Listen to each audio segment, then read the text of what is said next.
বাংলা চাষ ইউটিউব চ্যানেলে সবাইকে জানাই স্বাগতম। আজকের ভিডিওর বিষয় হচ্ছে ছায়াযুক্ত স্থানে কী কী চাষ করা যায় এবং কেমন ফলন হয় সেই সম্পর্কে আজকের বিস্তারিত আলোচনা। তাহলে শুরু করা যাক আজকের এই ভিডিও।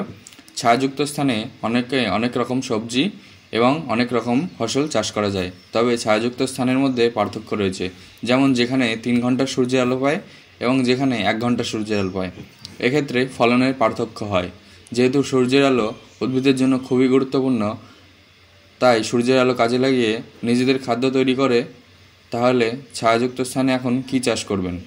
ছায়াযুক্ত স্থানে যে সকল শাকসবজিগুলো আপনারা চাষ করবে লাভবান হতে পারেন, তার মধ্যে অন্যতম হলো সিম।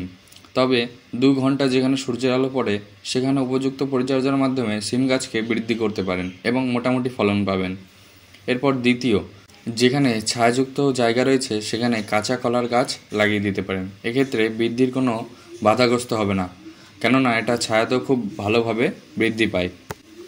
এছাড়াও আপনারা পেঁপে চাষ করতে পারেন। অনেকেই বলতে পারেন পেঁপে চাষের জন্য সূর্যের আলো খুবই দরকার। এটা সত্য, সূর্যের আলোর দরকার। পেঁপে যদি ছায়াযুক্ত স্থানে লাগিয়ে দেন, বৃদ্ধি তুলনামূলক কম হলেও মোটামুটি ভালো ফল পাওয়া যায়। এছাড়া আপনারা লেবু চাষ করতে পারেন। বাড়ির আশেপাশে ছায়াযুক্ত স্থান থাকলে লেবুর গাছ রোপণ করতে পারেন। এইসব স্থানে লেবুর মোটামুটি ফলন পাওয়া যায়। ছায়াযুক্ত স্থানে সঠিক পরিচর্যার মাধ্যমে পুঁই শাক চাষ করা যায় ও পালং শাকও চাষ করা যায়।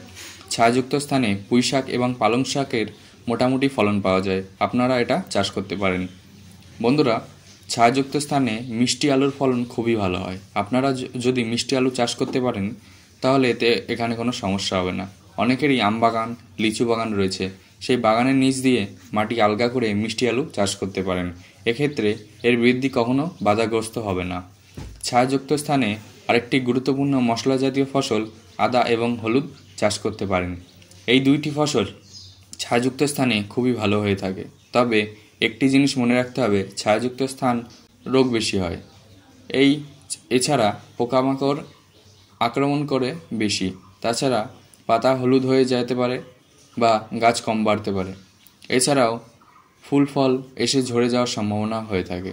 তাই একটি বিষয় খেয়াল রাখতে হবে, যথাযথ সময়ে গাছের গোড়ায় জল দিতে হবে এবং ভালো নিষ্কাশনের ব্যবস্থা রাখতে হবে, যাতে জল কোথাও জমে না থাকে, এবং মাটিতে যথাযথ সময়ে জৈব সার প্রয়োগ করতে পারেন।